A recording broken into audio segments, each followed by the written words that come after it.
would be directed to the local MLA, the minister responsible of official languages, or the ombudsman. And that's the key thing. The Language Commissioner's office is a completely redundant office. It's pandering, nothing less, nothing more. It's a redundant office. You've got your MLA. If you've got a language complaint, go talk to your MLA. If you've got a language complaint, your MLA is not listening, go to the minister responsible for official languages. We have them now. If they still don't listen, you have an ombudsman, which is an independent body that is there paid by tax dollars to look into these complaints. We don't need that office, and it does have to go.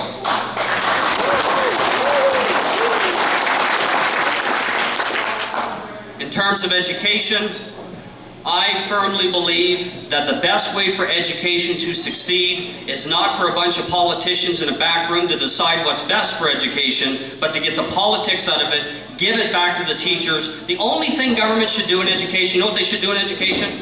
Set a budget. Here's the budget that the province of New Brunswick can spend on education. How you do your education, how you educate the kids, how you roll out the programs and the curriculum is up to organizations like the MBTA, the New Brunswick Teachers Association, the Francophone Teachers Association, all of these associations that are here now that teach kids on a daily basis. Why are politicians getting involved in curriculum and changing French immersion from grade 3 to grade 1 when it's been proven it doesn't work? And we create two classes of children in our society, where one grows up having a better opportunity because maybe they were put in French immersion or they're in an urban school, as opposed to other kids that are from rural areas where it's not offered and don't have the same resources. We're creating two classes of people, and it's social engineering at its worst. It has to stop.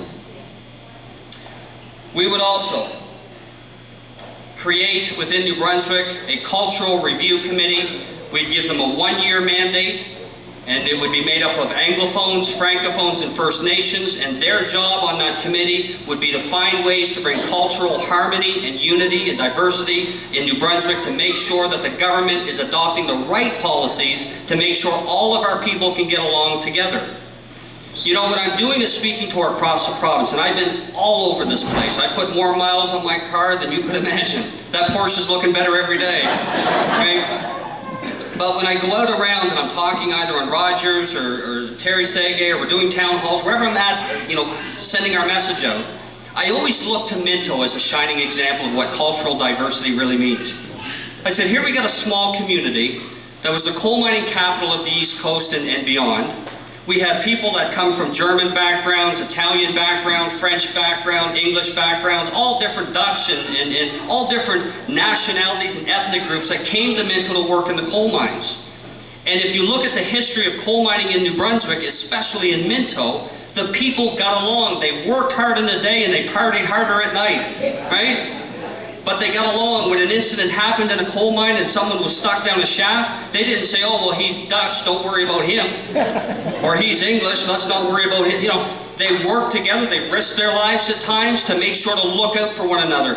Minto is a shining example of what it can be, what it can mean to be a culturally diverse community where people get along. You know when it goes wrong? When government gets involved. When government starts adopting laws and policies on this, that, and the other, and puts the recommendation of language high above qualification, that's where it all goes to pieces. Talk to a paramedic. Talk to a paramedic. Ask him or her how it's going in the paramedic field. First thing they'll tell you is that what they're doing is there are paramedics who are not getting full-time hours in the province of New Brunswick. Okay, qualified, experienced paramedics are not getting full-time hours because they're not bilingual. And what they're doing is they're bringing paramedics from Quebec, and this is the truth, paramedics from Quebec into New Brunswick to fill those shifts. Now, how would you feel? You've gone to school for your time, you've gotten a student loan, you've worked hard in paramedic school, you did the apprentice program, you worked in the bus, you worked in the field, you got the experience and the training, and you see a shift is open, there's a shift there I can take to get my full-time hours, you apply for the shift, and unfortunately you don't meet the requirements. Not that you don't know how to do your job, you're better at your job than the ones they're bringing in from Quebec. Because they're graduates from high school where a lot of them have seniority here in New Brunswick. And I mean, it's getting to a point people say, well, you guys talk too much about language. Well, look, I will talk about anything that is ruining the province. And if we can't bring some common sense back to this equation, I mean, I understand there's portions of the province where you have to have a higher proportion of bilingual service. We support that. We will maintain that. But there's areas of the province where it's just not necessary, and we've got to bring some common sense back to the equation.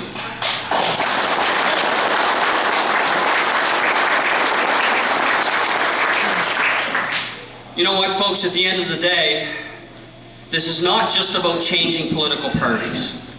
You know, I grew up, you know, in an atmosphere where it was liberal, one election, 2 terms later it was conservative, 2 terms after that, go back to liberal. You know what I mean?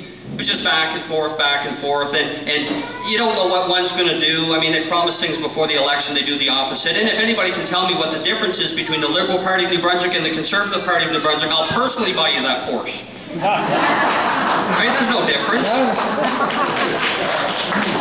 There was a time where the Liberal Party of New Brunswick believed in a certain ideology. They believed in, you know what, a little bigger government, some higher taxes, but they offered more social programs.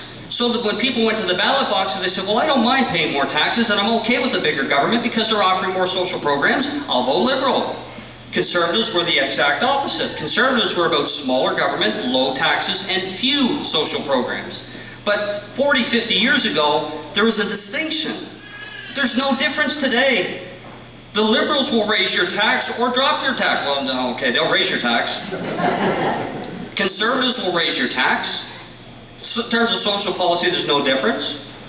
So at some point, we've got to look at this madness and say, what can we do to chart a different course, to seek out a new direction, to get a real vision for the province? I'm so tired of hearing politicians talk about vague promises. You know, we're going to create 20,000 jobs. How are you going to create them? Well, we'll just create them, trust me. You know, that type of thing. At some point, we're going to say, give me some details. What are you specifically going to do? What numbers are you working with that you're going to change the province? And I can tell you, I'm very proud of the work and the research that's gone into our policies and our ideas. We've got the numbers to back these things up, and I can tell you what we campaign on in an election, we will follow through with it because it will fix New Brunswick and turn things around.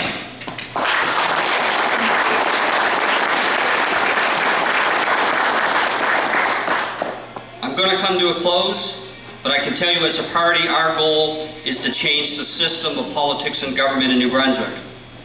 You know, I watched this afternoon as the PCs are having their leadership race in Fredericton, and I listened, you know, to their speeches, and you know, I don't mean to any disrespect. A lot of them get into it for the right reasons. They want to change the system, but instead the system often changes them. But I listened to the speeches, and I listened to the vagueness and the rhetoric, and no real substance, no real succinct vision, just kind of all over the place. But at the same time, I hear a few of them talk about things that we've talked about. I remember, you know, in 2014 putting our platform together, talking about things like ending duality, talking about things like ending corporate welfare, bringing common sense back to language policies and fiscal responsibility. You know, what I heard today and what I see today among the other parties, not just Conservatives but the Liberals as well, is that they are now saying and promoting much of what we've been saying for 6 years. And you know what? I love the way a guy told me one time, he said, you know what, Chris? If they want to use our policies, if it's in the best interest of New Brunswick, let them do it. And I agree, 100%. But he said, you know, but the thing is, if you choose to borrow my hammer, just don't forget at the shed in which you got it. Right?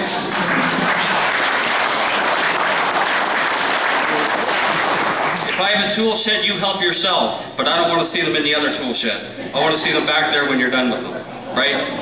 So the idea is we've got some good ideas. We're creating, believe it or not, as a small party that's been working diligently with this board, with a group of dedicated people, we're creating as much change outside the legislature as you can only imagine. And I dare say this, if we are creating this much change outside the legislature, can you only imagine what we can do when we get inside the legislature?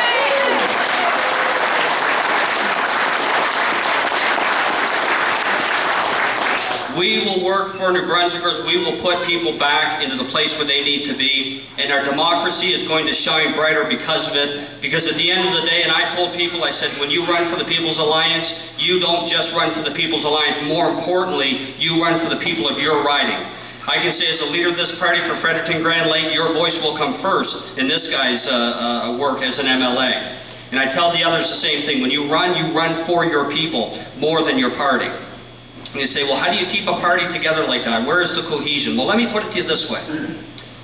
Every election, parties put out a platform.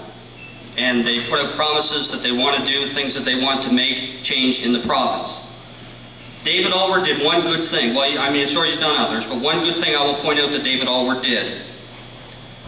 He created an act called the Accountability and Transparency Act. And that act meant that every political party that put out promises, they had to get the research to see the funding required to fulfill those promises. And that platform and that research had to be given to an independent auditor who would look over the numbers and say, yes, that makes sense, or no, that doesn't make sense. By law, we had to do that in 2014, and we did, and the auditor approved our numbers, as the other parties. Brian Delank gets in office, and the first thing you know what he does? He removes the Accountability and Transparency Act, so political parties no longer have to get an independent auditor on their platform. They can continue to sell you horse manure to the voter in the hopes of buying votes. The act is gone. So what we are saying is reintroduce that act, keep political parties accountable so that we're not just manipulating and deceiving the public, but we're giving them real answers to real questions to provide real solutions, and we will continue to do that.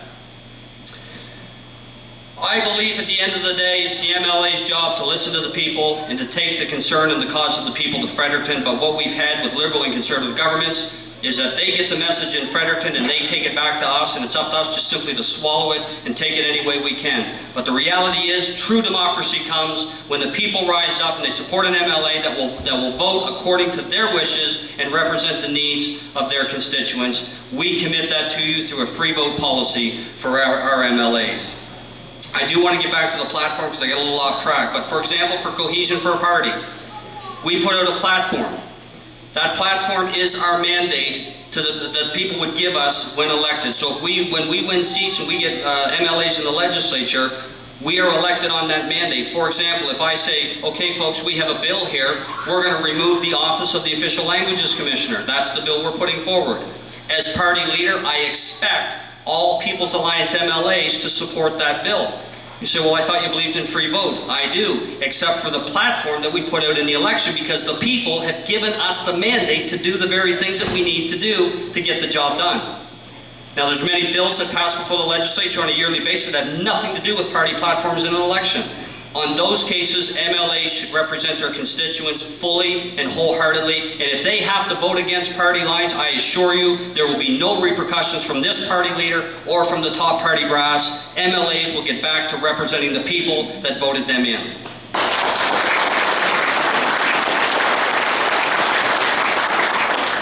So in closing, I do want to say again how absolutely thrilled I am that you took the time and you contributed to coming here tonight, hearing our message, eating a great meal. To the volunteers, I know there's people here from Miramichi, Moncton, St. Stephen, people from all over the Grand Lake, Fredericton area. And I tell you what, folks, I've never been so optimistic to what we can do in the future and what 2018 can hold. So thank you so much for your support, and let's keep chugging ahead to make sure we bring the change that we desperately need in New Brunswick. Thank you.